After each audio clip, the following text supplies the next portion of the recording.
చంద్రబాబు నాయుడు గారి నేతృత్వంలో కూటమి ప్రభుత్వం 2 ఏళ్లు దాటి మూడో సంవత్సరంలో అడుగుపెట్టింది.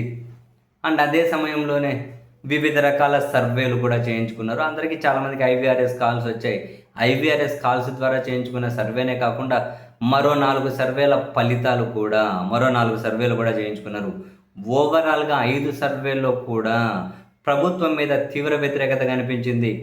వీళ్ళ ఎమ్మెల్యేల కంటే జగన్మోహన్ రెడ్డి గారి హయాంలో ఎమ్మెల్యేలే చాలా బెటరు అని చెప్పి ఆ సర్వేల్లో ప్రజల అభిప్రాయం కూడా అదే. అండ్ ఇప్పటి కూటమి ఎమ్మెల్యేలు, ప్రజాప్రతినిధులు వీళ్ళ దౌర్జన్యాలు, దారుణాలు అదేదో పాము తన పిల్లలను తనే తిన్నట్లు ఈ కూటమిలో ఉన్న వాళ్ళు కూడా కూటమికి మద్దతు ఇచ్చిన వాళ్ళని తినుకుంటూ పోతూ ఉన్నారు. అటు విపక్షాలను తింటూ ఇక్కడ వీళ్ళను కూడా తింటూ దోపిడీకి అడ్డు అదుపు లేకుండా పోయింది. ఇచ్చిన హామీలు అమలు చేయలేక విపరీతమైన అప్పులు చేసి డెవలప్మెంటు లేక కావలసిన వాళ్ళకి విచ్చలవిడిగా భూములు ఇచ్చుకుంటూ పోయి చివరికి అమరావతిలో కూడా మళ్ళీ 1000 ఎకరాల భూములు కావాలని ఈ మరోవైపు ఈ మట్టి దోపిడీ, ఇసుక దోపిడీ, లిక్కర్ దగ్గర నుంచి మొదలెట్టి ప్రతి దగ్గర పైరవికారులు రాజ్యం వెళ్తూ ఉన్నారు. ప్రజలకు విసుగు పుట్టేసింది.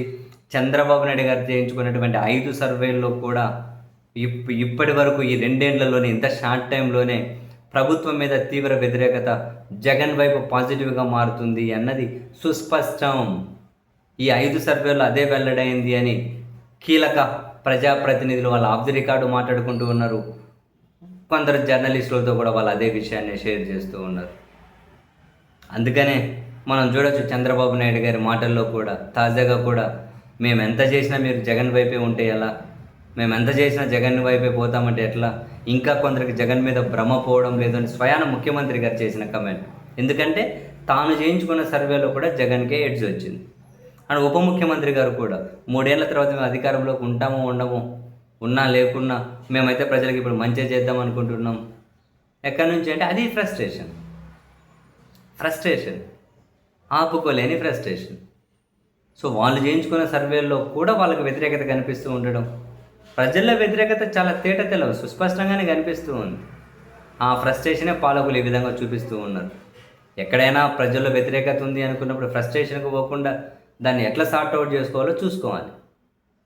అధికారంలోకి వచ్చిన దగ్గర నుంచి ఎన్నికలు రేపే ఉన్నాయన్నట్లు ప్రతిసారి జగన్ మీదనే పడి జగన్ను ఏదో దోషిగా నిలబెట్టాలని 3 సంవత్సరం అధికారంలో వచ్చిన తర్వాత కూడా జగన్ను విలన్గా చిత్రీకరించి ప్రజలను డైవర్ట్ చేద్దాం, మోసం చేద్దాం అనుకుంటే ప్రజలు మరీ అంత అమాయకులు ఏంటండి?